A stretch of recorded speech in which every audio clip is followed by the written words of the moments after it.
Servile Mind in un'intervista dell'Istituto Bruno Leoni. You just described the fact that social beliefs, the collective rationality of a society, the interaction of ideas, tradition, inclinations, and so on and so forth, concurring to making morality as some sort of ever-evolving tapestry. But of course, in contemporary society, people tend to say that you need to oppose hypocrisy. But nevertheless seems to me to be an essential part of this collective tapestry of morality. Hypocrisy is absolutely central, I'm sure. People are pretending a good deal of the time that they have respectable opinions. They sometimes falsify their own opinions. And of course, in a world in which political correctness becomes important, then you certainly find an awful lot of hypocrisy, because people do not want to get caught out expressing or acting in such a way that they might seem to be racist or homophobic or whatever else is the hostile characterization of certain beliefs and characteristics. So honesty is very hard to come by in this world, and it probably only arises in lengthy discussions when people have thought a lot about what they believe. Of course, it is very important, so to say, to keep their public image in accordance to some of the beliefs diffused in society. But how is this evolution of beliefs nowadays influencing the way everybody is thinking about his or her own morality? In a way, it seems to me that the very same idea, you may do whatever you want in life, but you need to feel some sort of sense of guilt. You need to abstain, to proclaim yourself too honestly to your fellow men, is rapidly declining.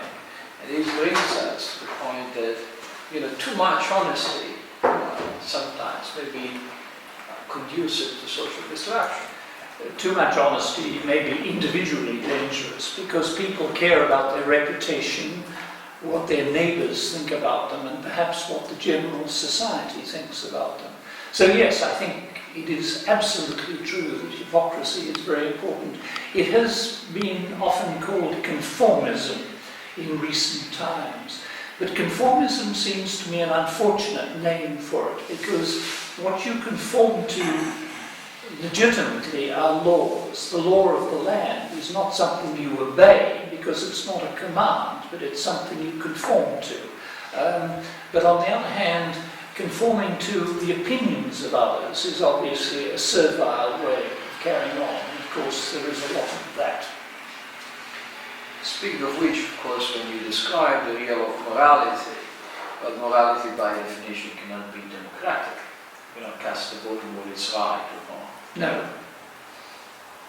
And indeed, reading your book, but also trying to read society nowadays, well, you got the impression that sometimes people are relieved by the fact that they're not supposed to be making moral choices. I mean, moral choices are right. Isn't that one of the reasons why, in a way, people are kind of happy that somebody else is choosing on their behalf? Well, I suppose democracy does generate opinions and tendencies to which people want to conform. I don't know how far you can go beyond that. It's not so much a matter of people wanting to avoid moral choices. Moral choice is something that interests philosophers. Most people don't often encounter moral choices. Sometimes they do. I suppose sinners particularly encounter this, because the question of whether I should sleep with somebody who's not my wife or not does raise interesting moral questions and moral choices. But most people go through life with the moral life as a matter of following the habits of their admirations.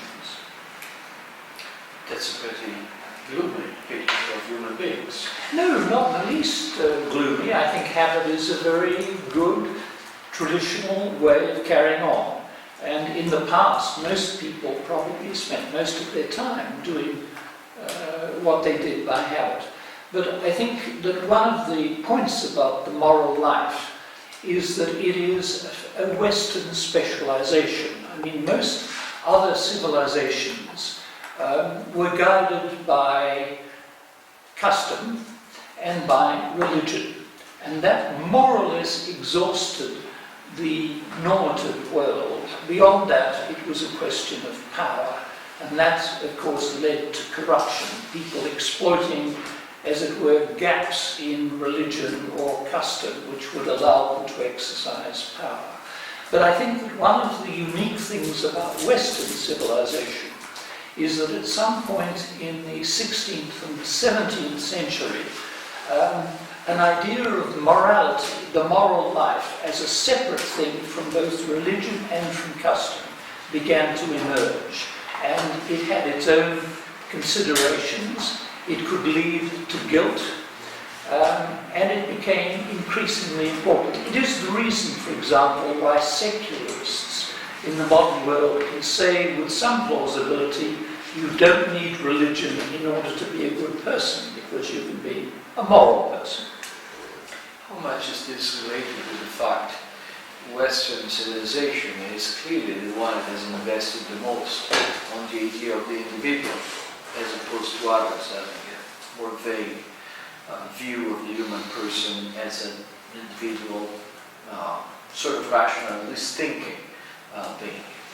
I think individuality is absolutely central, because what happened in the course of the later Middle Ages pardon me, and the beginning of the modern world is that individuality, which everything has, even organic creatures and so on, individuality became self-conscious as individualism.